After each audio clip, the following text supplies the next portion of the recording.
Welcome to Zano Library. This is a tutorial on using Ulrichsweb database to determine if a journal is peer-reviewed. Let me start by showing you where to find Ulrichsweb database. We will start on the library's homepage. You can find the library's homepage by going to the Quick Links menu, and then over on the top left is Library.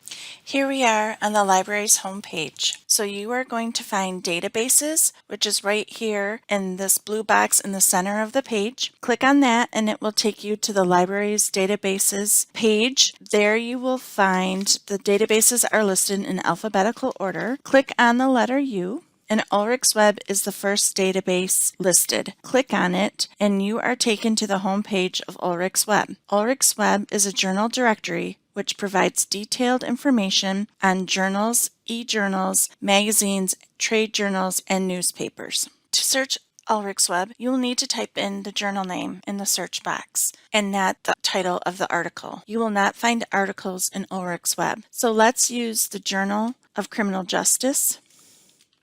And you can click enter or click on the magnifying glass. And here is a listing of results from our search, and you can see that the Journal of Criminal Justice is at the top. If you look over to the left, you will see a black and white shirt, a referee shirt. This means that the Journal of Criminal Justice is a peer-reviewed journal. If you scroll down, you will notice that other journals are listed here, and you will see that some of them do not have a black and white referee shirt. And this means that those journals are not peer-reviewed. So to recap, Ulrichsweb database can be used to verify whether or not your journal is peer-reviewed. If there is a black and white shirt that looks like a referee shirt next to the listing of a journal, that journal is peer-reviewed. If there is not a referee shirt by the journal, then that journal is not peer-reviewed. Thank you for watching. If you have questions on the peer review process or need more help on this topic or other library resources, you can reach us by chat,